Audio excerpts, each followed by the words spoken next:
everybody, my name is Camila Botello, and for my quarter 4 project I decided to do how is trigonometry used in blood spatter analysis.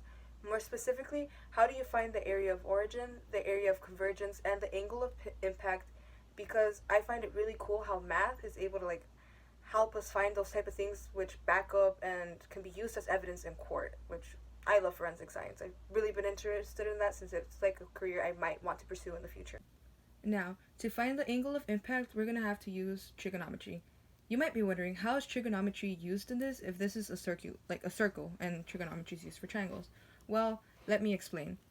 First off, I'm going to start off by drawing the direction the blood drop's going to hit, which in this case it's this direction, and it's flying through the air right now, but it's going to hit a hard surface. And then by doing that, okay, sorry. There you go. It's a little bit less messy. This side right here, the orange line, the surface is going to be hitting, it's going to be the hypotenuse of our triangle. And then, this side right here, in order to find the opposite's actually going to be the width of your blood drop. And then now you could see it forms a 90-degree triangle right here. And then this would be your 90-degree. And what we're trying to look for is the angle of impact, which is going to be right here. Now, to find the angle of impact, we could just do sine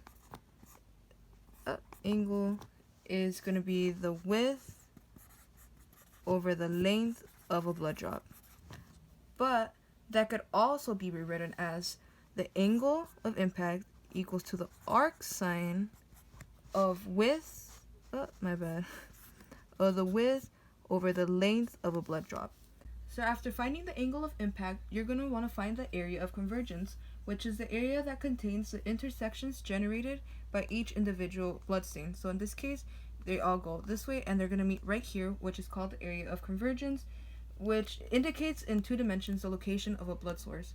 However, the area of convergence is also used later on to find the area of origin, since the distance between the area of convergence to the angle of impact is later on used in the area of origin.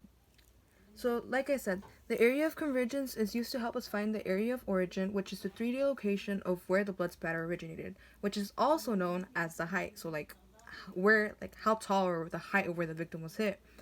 Now, in order to do that, we're going to want to get the tangent of the angle, which is going to be right here, and then you're going to multiply that times the distance between the area of convergence times the angle. Now, let's do a quick example. Let's say that the angle right here is 35 degrees, and then the distance between the area of convergence to the angle is 155 centimeters. Let's hope it fits.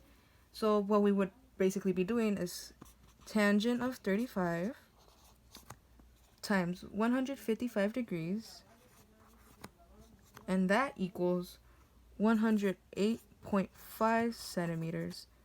So now we know that the height of this, where the blood spatter originated, was 108.5 centimeters.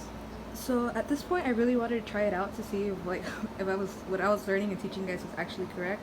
And so basically, I just mixed water with red paint so I could recreate blood, and basically that's what I'm doing in this video.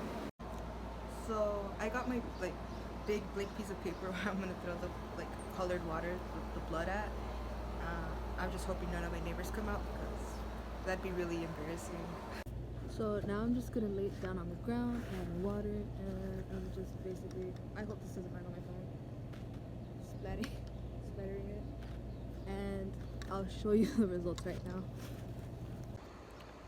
Update, so I kind of forgot to film me doing the work for the math, but I have it, and I'll show it to you guys right now.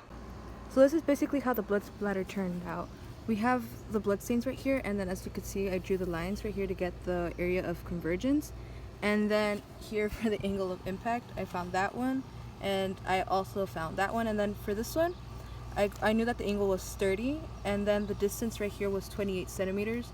And so I multiplied 30, which was the angle of impact right here, times the distance, 28, and I got 16.6. So that would be the area of origin, kind of how tall it was. I mean, it looks a little bit weird on the phone when I was doing it, but yeah. And then right here is just some little side work I had while looking for everything. And yeah, that was it.